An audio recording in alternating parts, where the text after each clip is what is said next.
My name is Angela Bradham, and I did my presentation on overcoming anxiety.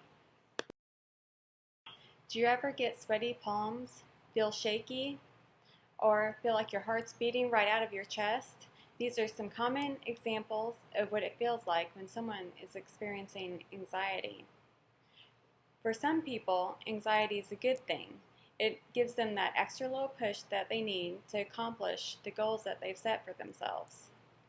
But if the person doesn't take action, eventually it can turn into a problem. Anxiety can take over a person's entire life. Some of you may be wondering, what is anxiety? How can anxiety take over someone's life? What symptoms does it give a person? I'm going to explain this and some steps that people can take to overcome anxiety once and for all. As you can see from the slide, anxiety is a feeling of worry, nervousness, or unease, typically about an imminent event or something with an uncertain outcome. Generalized anxiety disorder is the most common form of anxiety in the United States and around the world. If someone has been worrying for a long period of time and they can't seem to stop, they may have GAD. Social phobia is the fear of going into the public. People who do not enjoy public speaking may have this type of social anxiety. A panic disorder is a disorder which causes a person to have heightened fear and anxiety. Agoraphobia is when a person lives in fear of being trapped. This disorder usually presents itself in adults. It can lead an individual to not want to leave their home if untreated. Specific phobia is when a person fears something specific, like a fear of heights or a fear of spiders. Post-traumatic stress disorder is a stress anxiety that is caused by some sort of trauma. And last, obsessive compulsive disorder is an anxiety that leads an individual to exhibit compulsions or obsessions.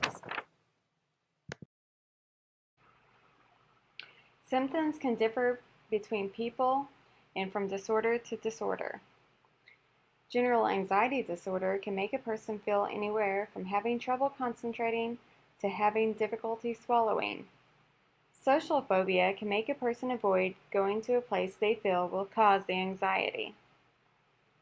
People who suffer from panic disorder often range from a rapid heartbeat to feeling as though the person is going to die. Agoraphobia, as mentioned earlier, can lead to a fear of the person leaving the house. Specific phobia, such as being afraid of the spider, can cause sweating and a desire to run away from that spider. Post-traumatic stress can lead a person to relive a traumatic event over and over.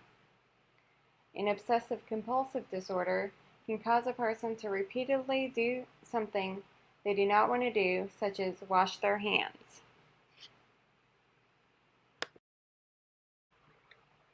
After a person recognizes what type of anxiety they have, the first thing the person must decide they want to do is change their behavior. They can start this by taking small steps to overcome their anxiety. If a person is afraid of crowds, they should probably not start out by going to a concert, but instead they should try going to a small get-together or party. Maybe bring a friend with them. Writing your feelings down and trying to figure out where the triggers are coming from and how to counteract them can be an important step to getting over anxiety. Sometimes the person can figure out that what they were worrying about is not such a big deal after all.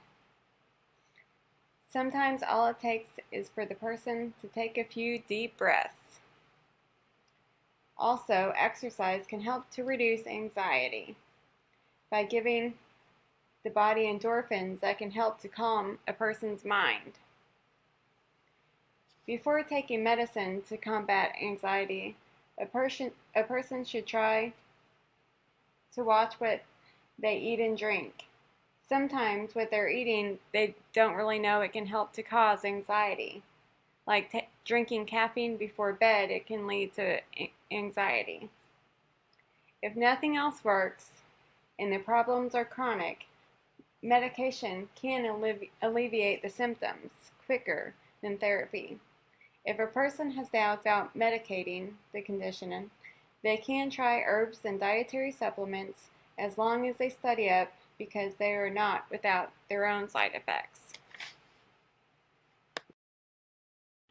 So, in conclusion, if someone takes the time to figure out what type of anxiety they're suffering from, is honest about their symptoms, hopefully, as represented in the colors of my slides, red representing anxiety, eventually, someday, they may be symptom and anxiety free. Thank you very much for listening to my presentation.